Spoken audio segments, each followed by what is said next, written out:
Muy buenas tardes, queridos alumnos. Mi nombre es Ana Isabel Gemblas. Soy médico asistente del Hospital Almenara del Servicio de Obstetricia de Alto Riesgo.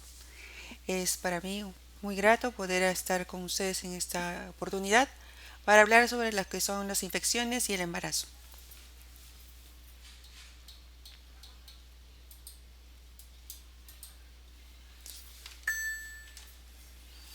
Pero en esta oportunidad vamos a ver todo lo que son las infecciones de transmisión vertical. En este caso, sobre todo lo que significa el torcho.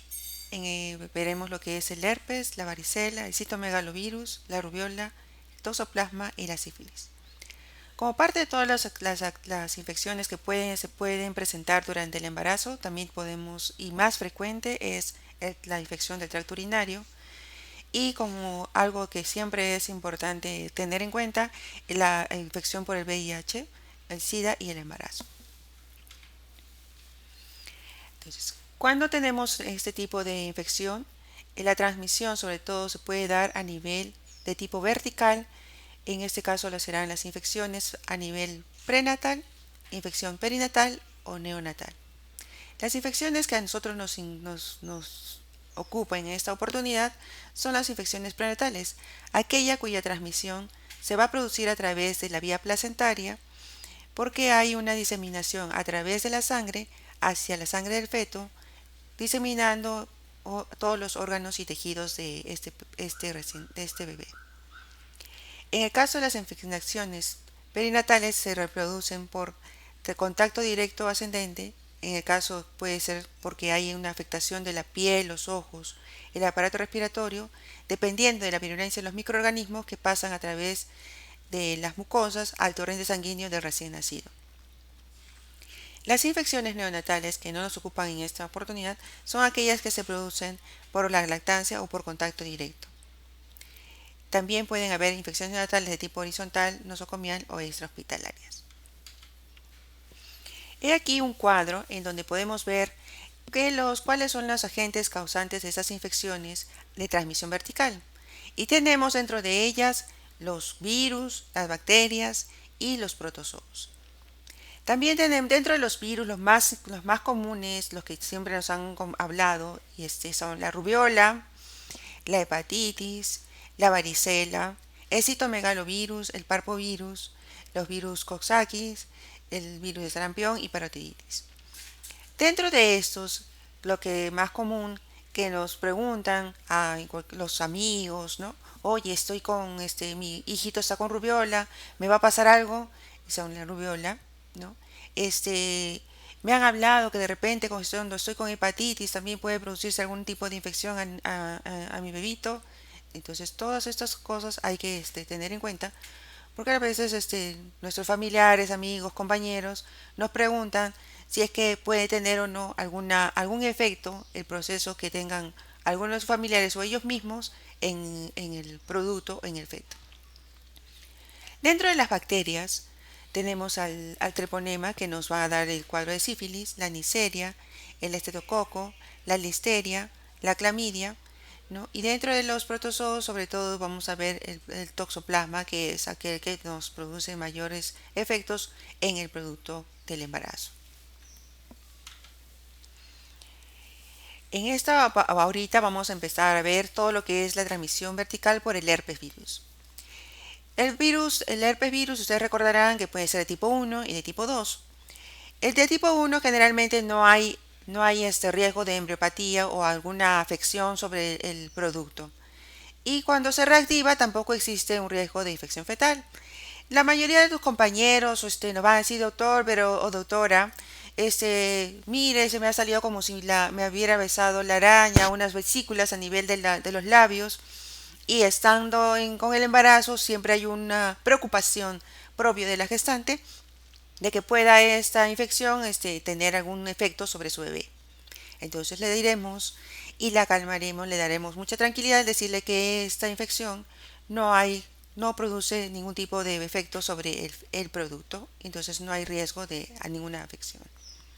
Cuando se trata del virus de tipo 2, esta infección es raro que dé una infección intraútero, ¿no?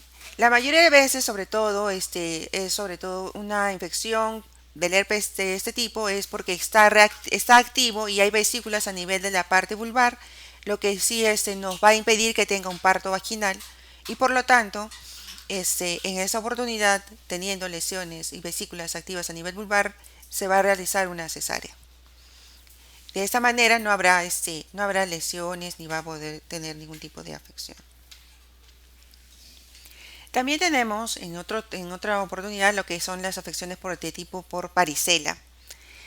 Si se produjera en el primer trimestre, recordemos que puede haber una embriopatía de un 0.5 a 6.5%. Generalmente en el segundo trimestre es raro que se produzca algún tipo de afección en el bebé después de pasadas las 20 semanas. En las 3 semanas previas al parto, los recién nacidos lo que van a poder presentar será una varicela congénita. ¿Qué es lo que va a tener la paciente? Un rash materno durante 5 días antes del parto. A veces puede tener un tercio de los niños que renacen en este momento, pueden estar infectados. Y siendo la varicela algo que se puede producir durante nuestros niños, pueden tener durante, estando uno gestando, este es el riesgo, ¿no? Pero lo que sí tienen este efecto sobre el feto son las infecciones congénitas por citomegalovirus. Y es que estos niños, miren como ven aquí en la foto, pueden nacer con estas alteraciones, hay ictericias, hay petequias, al examen físico le pueden encontrar hepatoesplenomegalia, ahí hacen restricción del crecimiento intrauterino, durante la evaluación ecográfica le pueden encontrar calcificaciones intracraneales, no se desarrolla adecuadamente el cerebro, por lo tanto hay un cuadro de que existe una microcefalia, se producen algunas calcificaciones y algunos efectos sobre la retina, entonces ahí va a haber un cuadro de corioretinitis y estos bebitos a la vez puede estar un cuadro de sordera durante su crecimiento. ¿Qué porcentaje son sintomáticos al nacer? Del 5 al 18%. En los recién nacidos infectados, ¿qué les van a encontrar? Trombocitopenia, transaminasas elevadas, hiperbilirubinemia. La mortalidad de estas infecciones por citomegalovirus es del 25%. ¿Puede dar secuelas neurológicas? Sí, y son bastante frecuentes, de un 80 a 90%. ¿Hay algunos recién nacidos infectados que son asintomáticos? Así es. Y de estos, que en el 80 al 90%, pues puede tener un 10 a 15% de lesiones que se van a evidenciar recién durante el primer año de vida. Antes no. ¿Cómo hacemos las infecciones que tenemos por rubiola? Sí, hay infecciones por rubiola y en este caso esto va en relación al tiempo en que la madre es infectada por el virus de la rubiola. Hasta las 11 semanas puede tener un porcentaje alto de daño a nivel de lo que es el desarrollo fetal. Por eso que las afecciones van a ser un 90%. Entre la semana 12 y 16, un 30%. Cuando pasan las 22 semanas, la afectación a nivel de la gestación por el virus de la rubiola va a ser solamente el 5%. ¿Qué es lo más característico que puede tener la rubiola? Decimos la síndrome de rubiola, es la triada Gregg, que consiste en una microcefalia, en una cardiopatía que es la persistencia del ductus arterioso y la presencia de cataratas. ¿Hay manifestaciones clínicas que pueden tener la rubiola congénita? Sí. Hay manifestaciones que pueden ser precoces o pueden ser tardías. Las precoces son las adenopatías, las encefalitis, la persistencia del ductus arterioso, el retardo del crecimiento intrauterino, las cataratas, la trombocitopenia o la hiperbilirubinemia con una hepatoesplenomegalia. ¿Qué es lo que se va a producir posteriormente, las tardías? Son los efectos neurológicos. Y esto es que de pronto el niño presenta un déficit de audición, hay un retraso mental, no se desarrolla adecuadamente, el desarrollo motor o su lenguaje es también alterado y también pueden tener algunas alteraciones a nivel de lo que es el desarrollo o las funciones endocrinológicas, como es la diabetes mellitus, la enfermedad tiroidea o pueden presentar cuadros de pubertad precoz. En las alteraciones que nosotros podemos ver a nivel de lo que es el órgano ocular o los tenemos el glaucoma, la retinopatía y las anomalías corneales. Y aquí tenemos, vamos a entrar ahora a lo que se llama la toxoplasmosis. El riesgo de esta infección es de 15% en el primer trimestre y 25% en el segundo. Es decir, que a diferencia de las anteriores, esta infección por toxoplasma, conforme se produce a mayor edad de la gestación, puede tener mayor efecto sobre el feto. Entonces, los toxoplasmas es porque se produce en el gato y este animal cuando come algún animal afectado se infecta. Los gatos generalmente hacen sus deposiciones en el jardín, ¿no? Entonces los quistes van infectan a los animales generalmente que nosotros consumimos, las ovejas, los cerdos, las cabras. Si nosotros consumimos estos animales de manera que no bien cocida la carne o manipulamos las verduras o los frutos de forma inadecuada, entonces la madre que está embarazada se va a contagiar de estos, se va a producir este, este protozoario, va a ingresar al cuerpo de la madre y va a pasar significativamente dañando al feto cuando se infecta esta durante el embarazo. La analítica es hacer una prueba en sangre para ver cómo le vamos a hacer el diagnóstico. Por eso que les hacen la serología para el TOSH, incluye toxoplasma, citomegalovirus, rubiola y herpes. Y en este caso vamos a dosar lo que son las inmunoglobulinas IgG e IgM. Ambas positivas indican que hay una infección antigua y si ahí aún continúa positiva la IgM, también puede ser una infección antigua o una infección reciente. En la actualidad se ve lo que es la determinación de la avidez de los anticuerpos IgM antitoxoplasma para poder determinar si la infección es antigua o no. Si hay avidez en la IgM, entonces quiere decir que es una infección reciente. Una alta avidez implica que hay una infección antigua. En el diagnóstico nosotros podemos sospechar que haya una infección por toxoplasma porque en la ecografía le podemos encontrar algunas alteraciones como la hidrocefalia, calcificaciones cerebrales. Si bien es cierto no nos da un diagnóstico definitivo, pero apenas encontramos esta dilatación de los ventrículos, en la ecografía nos dice a esta paciente hay que hacerle una evaluación para toxoplasma, ¿no? De TORCH. Y asimismo, si no se encuentra en la inmunología o no es determinante la serología, hasta se puede realizar una amniocentesis para ver lo que llamamos la PCR. Y cuando las PCR son altas para toxoplasma, entonces indica que sí hay una afección por toxoplasmosis. Y así vamos a encontrar cuando hay dilatación de los ventrículos, vamos a encontrar que nuestro recién nacido, el feto, tiene un aumento de lo que es todo el tamaño de la cabeza. ¿Cuáles son las medidas preventivas para toxoplasmosis durante el embarazo? Es importante porque es la prevención primaria.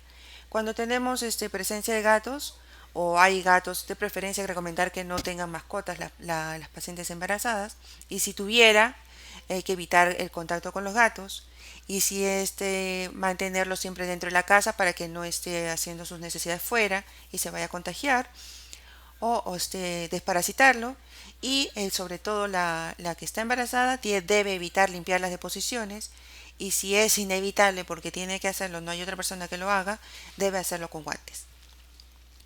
De preferencia, cuando es el consumo de carne, consumir la carne que bien cocida.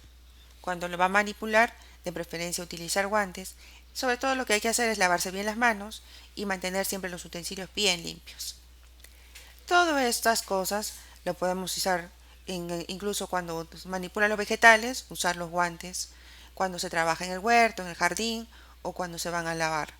Bien lavados, lavarse bien las manos, como en todo caso que es para prevención, la higiene es muy importante. Cuando hay infección fetal, hay infección por toxoplasma, lo que hacemos, el tratamiento preventivo es espirimicina durante 2 a 3 semanas. Y cuando hay infección fetal probada, también hay que continuar en el segundo y el tercer trimestre, le agregan primetamina y sulfadiazina. Terminado esta afección por toxoplasma, vamos a ver lo que es la sífilis. La sífilis sí es importante, es otro de los temas importantes porque podemos ver que es producido por un treponema pallidum. Siempre esta es una infección de tipo de por contacto sexual. Hay que, sobre todo están en riesgo las embarazadas muy jóvenes, ahora que tenemos también pacientes que son adolescentes, y sobre todo están expuestas a todo lo que es la drogadicción, la promiscuidad sexual. Ustedes recordarán que todas estas pacientes cuando tienen sífilis tienen la aparición de chancro, ¿no? Luego hay un exantema cutáneo, puede tener malestar, febrícula, artralgias, y si no hay tratamiento, esta serología, puede pasar a una fase de latencia o puede pasar a una fase terciaria. La vía de contagio en la sífilis es solamente vía transplacentaria y cuando se produce durante el nacimiento, si es que la infección ha sido reciente. Por eso nosotros recomendamos que de preferencia durante el embarazo no relaciones sexuales. Pero a veces las pacientes, siendo estas cuando son jóvenes, pueden tener contacto sexual y ahí producirse la infección. En las gestantes no tratadas con sífilis primaria o secundaria, la infección del feto se aproxima al 100%. Pero durante la fase latente precoz de la enfermedad materna, la transmisión vertical se puede producir en un 40% con una mortalidad de 20%.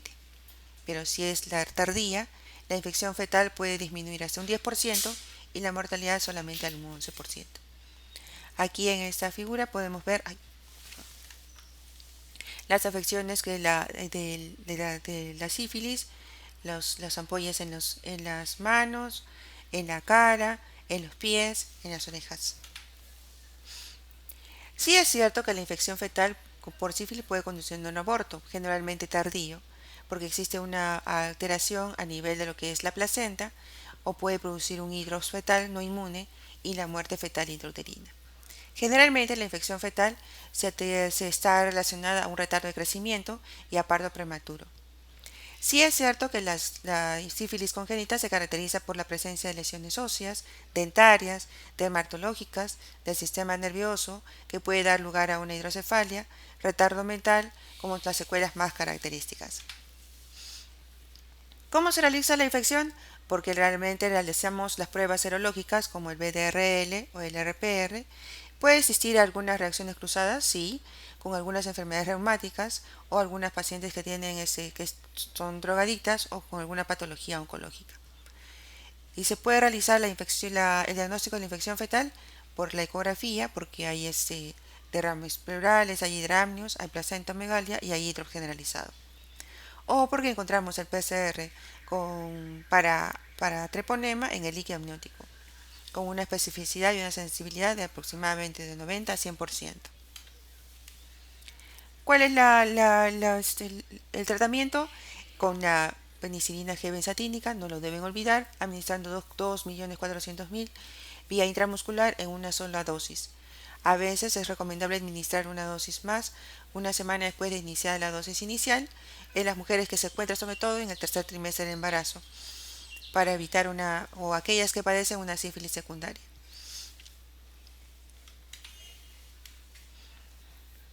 Terminando ahora estas infecciones producidas por estos agentes, vamos a revisar ahora todo lo que es la infección del tracto urinario.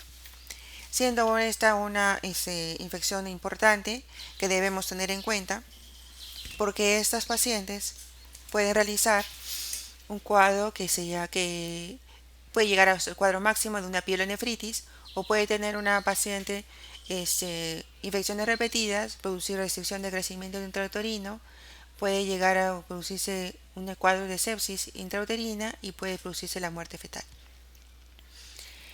Siendo una de las causas de parto pretérmino, es importante que la tengamos en cuenta y hacer un manejo adecuado y una identificación propia una vez que se que estamos frente a este cuadro.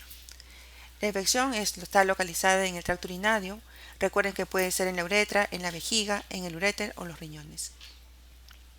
Durante la gestación puede asociarse incluso a daño renal materno y a prematuridad, lo que obliga a un tratamiento diagnóstico y tratamiento precoz, oportuno y adecuado.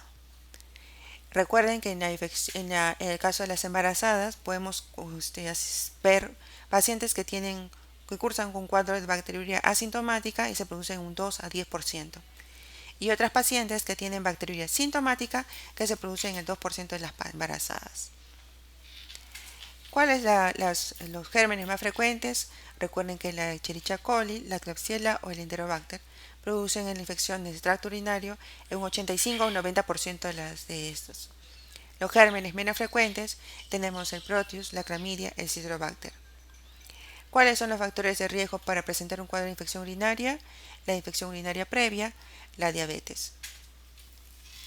Es por eso que las pacientes que tienen estos cuadros, generalmente hay que tratar de identificarlo mediante el uso de urocultivo y sobre todo en estas pacientes que tienen antecedentes de infecciones, en pacientes que tienen antecedentes de diabetes, en las pacientes que cursan con embarazos múltiples, porque lo que nosotros tratamos de evitar es que esas pacientes lleguen a término curando las infecciones de tracto urinario y así de esta manera evitar los partos pretérmino. La bacteriuria asintomática es aquella que tiene ausencia de síntomas, pero cuyo cultivo es positivo, con más de 100.000 colonias. El cuadro de uretritis o cistitis, existe disuria, poliacuria, puede presentar tenesmo, puede tener puntos renoureterales positivos a la hora de hacerle la evaluación clínica, encuentran bacterias en la orina en un examen de orina completo y el urocultivo siempre es positivo. ¿Cuándo es un cuadro de pielonefritis? Recuerden que la paciente presenta fiebre en agujas con escalofríos, puede tener náuseas, vómitos, dolor lumbar, asimismo puede tener poliacuria, anorexia y además presenta contracciones uterinas. La bacteriuria sintomática toda se trata. No está en la gestante que tiene cuadro de bacteriuria sintomática y tiene un urocultivo que está positivo, y de todas maneras hay que darle tratamiento. En caso de que la paciente tiene el tratamiento y una vez que ha culminado el tratamiento se esperan 3 días en que está sin tomar nada, se vuelve a hacer un urocultivo para determinar si el tratamiento fue efectivo y en caso de recurrencia hay que repetir el tratamiento por 10 a 14 días con el antibiótico que nos diga el antibiograma. Es decir, cuando es un cuadro de uretritis o cistitis, debemos iniciar el tratamiento inmediatamente después de la toma de la muestra para el cultivo y el antibiograma. Podemos utilizar una ampicilina cada 8 horas por 3 días o amoxicilina cada 8 horas o amoxiclavulánico por 3 días. Si incluso es más frecuente utilizar nitrofurantoína 100 miligramos cada 6, de preferencia no utilizar este medicamento en el último trimestre para evitar y se realiza por 7 días. Los ajustes se harán de acuerdo a los resultados del urocultivo y se debe repetir al urocultivo a los 3 días después del tratamiento. Al igual que la bacteriuria sintomática, si el caso fuera recurrente, hay que repetir el tratamiento por 10 a 14 días. En caso de que haya sido un cuadro de uretritis, de cistitis, que continúa que repiten las infecciones, ya hay que tomar una medida un poco más efectiva y se va a realizar profilaxis de estas infecciones, dando amoxicilina o trimethoprim sulfamethoxazol, una tableta por día al acostarse. En el caso de la paciente que tiene cuadro de pielonefritis aguda, en donde tuvo fiebre, alza, escalofríos, todas esas pacientes tienen que hospitalizarse. Se realizará una hidratación con dextrosa o cloruro y se le empezará una antibiótico terapia por vía endovenosa o intramuscular, dependiendo de lo que se haya escogido por utilizar. En este caso, pues se propone ampicilina cada 6 horas o gentamicina 5 miligramos por kilo de peso, endovenoso cada 24 horas, hasta que la fiebre ceda. Esto por lo menos unas 48 horas. Paracetamol si fuera necesario para calmar el dolor, y si a veces como estas pacientes que están embarazadas pueden dar lugar a sepsis, entonces trataremos este cuadro de esa manera. Lo importante es que cuando hay un cuadro de estos de pielonefritis, hay que prevenir que podamos tener un cuadro de prematuridad o un parto pretérmino. Entonces haremos también a la vez maduración pulmonar fetal para preparando el caso de que fuera necesario culminar la gestación antes. Las complicaciones de las infecciones del tracto urinario están en relación a lo que es prematuridad, como les he repetido, bajo peso del recién nacido. Puede haber cuadros en donde haya alteraciones de la función renal. Podemos entrar a un cuadro de shock séptico o un cuadro de dificultad respiratoria del adulto. ¿Cuáles pueden ser las repercusiones a nivel neonatal? Retardo en crecimiento intrauterino, bajo peso al nacer y sepsis neonatal. ¿Qué debemos hacer para poder evitar este tipo de infección de tracto urinaria? Primero, realizar un control prenatal precoz con enfoque de riesgo, realizar un adecuado examen de orina, ¿no? Si hay alguna alteración del resultado, inmediatamente proponer un urocultivo. Si la paciente está asintomática, pero sin embargo el urocultivo está positivo, hacer inmediatamente el tratamiento de la peturiuria asintomática. Recomendar a las pacientes buenos hábitos de higiene y realizar un buen tratamiento de las infecciones vulvovaginales.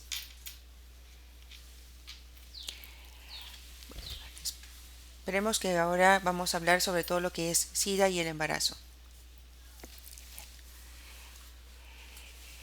Esto ha venido a que existen pacientes que que de repente no han estado expuestas y pueden estar infectadas con este virus. Y como se produce una depresión fuerte del sistema inmunológico, sobre todo de los linfocitos T, puede desarrollar infecciones graves por gérmenes que son en esta oportunidad oportunistas. Entonces, para recordar, el SIDA está reproducido por el virus de tipo T, asociado a linfadenopatías, que de acuerdo se denomina en la actualidad virus de la inmunodeficiencia humana. ¿En dónde se ha encontrado este virus? En el semen, sobre todo, en la sangre de las personas infectadas, en menos cantidad en la saliva y en las lágrimas. ¿Quiénes estarían expuestos a estas infecciones? Los pacientes homosexuales, los drogadictos, los bisexuales, las prostitutas, aquellos que son receptores de sangre, los hemofílicos, el personal que manipula sangre o biológicos con este tipo de virus y la transfusión sanguínea. ¿Y cuáles son los otros factores? Los múltiples factores parejas sexuales, el caso de nosotros, y las pacientes que inician relaciones temprano, ¿no? Entonces pueden estar expuestas a este virus. ¿Cuánto tiempo demora la incubación? De 6 meses a 2 años. Por eso que de acuerdo a esto, está proponiendo o se hace en la actualidad durante el control prenatal una prueba de VIH en el primer trimestre y otra prueba cerca al término de la gestación. ¿Cuáles son las manifestaciones clínicas que puede tener? Fiebre, diarrea, fatiga, baja de peso, sudores nocturnos. Como estas manifestaciones no son específicas, sino son pues no necesariamente pueden indicar que es una infección producida por VIH. También podemos acudir a que existen pacientes que tienen infecciones o diarreas crónicas y son generalmente producidas por gérmenes o bacterias oportunistas, cosas que generalmente no son producidas en los adultos normales o sanos, ¿no? Con buen sistema inmunológico. Entonces, una vez que se produce en la primera consulta, le vamos a tomar a la paciente la prueba para HIV, debes repetirla para ver si no tiene conducta de riesgo, se la repetimos cerca al último trimestre o cerca 36, 37 semanas. Y si es una paciente que tiene conducta de riesgo, definitivamente la haremos cada 3 meses. Si existe prueba positiva, le determinarán y pasarán a prueba para Western blot para ver la confirmación, y dado este el diagnóstico, se le debe informar a la paciente y pasará a un tratamiento con el infectólogo. Siempre puede producirse, es importante que a la paciente le recordemos que puede haber una transmisión vertical de VIH y puede producirse durante el embarazo, es decir, intrauterino, en un 35 a un 40%, y durante el parto de un 60 a 75%. La lactancia materna aumenta el riesgo en un 15%, es por eso que todas las pacientes que tienen diagnóstico de infección por VIH no dan de lactar. Sí existe una relación lineal entre la tasa de transmisión y la carga viral plasmática. Es por eso que en la actualidad todas las pacientes que tienen VIH y están en tratamiento, a la vez se les hace una evaluación de su carga viral para poder ver que no exista riesgo de transmisión materno-fetal. Se dice que si la carga viral está baja y el recuento es de 4 menos de 500, quiere decir que existe bajo riesgo de una transmisión materno-fetal. Es más, cuando está en esta situación, dice que se puede dar hasta oportunidad de parto vaginal, pero esta oportunidad está en relación a un acuerdo entre lo que una vez dada la información a la madre, si la paciente está de acuerdo en dar un parto, mediante unos cuidados especiales, se puede dar la oportunidad de parto vaginal. De lo contrario, siendo la paciente estando en tratamiento en la actualidad y manteniendo un nivel de carga viral bajo con CD4 menos 500, y siendo ya una paciente de cesárea anterior, será una paciente que va a ir para cesárea de todas maneras. Y es que en la actualidad la alta eficacia de los tratamientos combinados hace que también se generalice estos tratamientos en las gestantes, con el doble objetivo de disminuir al máximo la transmisión vertical y tratar la enfermedad materna de forma más efectiva. Tal es así que con esto la tasa de transmisión ha pasado de 1 a 1 a 2%. Y las medidas de prevención eficaces, como uso de estos fármacos y la realización de una cesárea electiva en los casos seleccionados, más la supresión de lactancia, hace que la transmisión vertical hoy esté solamente en el 1 al 2%. Es por cierto que la prevención de esta transmisión vertical, dando una buena información a la paciente y manteniendo el tratamiento antirretroviral de una forma adecuada. Entonces, ¿qué es importante durante este cuadro de SIDA y embarazo? Sobre todo para la prevención vertical, dado que ya durante la gestación esto se va a disminuir en 1 o 2% por el tratamiento antirretroviral, entonces deberá durante el parto mantener el tratamiento que correspondiente, evitar a toda costa la ruptura de las membranas amnióticas por periodos largos, y el parto debe durar poco tiempo. La vía de parto, por supuesto, va a ser individualizada, teniendo en consideración estas recomendaciones. También, de todas maneras, se debe administrar en forma profiláctica el antirretroviral al neonato para que pueda realizarse de una forma adecuada. Se le administrará el jarabe y que se le dará a la madre en forma adecuada antes de que en una consulta anterior, para que lo pueda tener durante el proceso de parto y no estemos buscándolo cuando ya está a pronto a realizarse.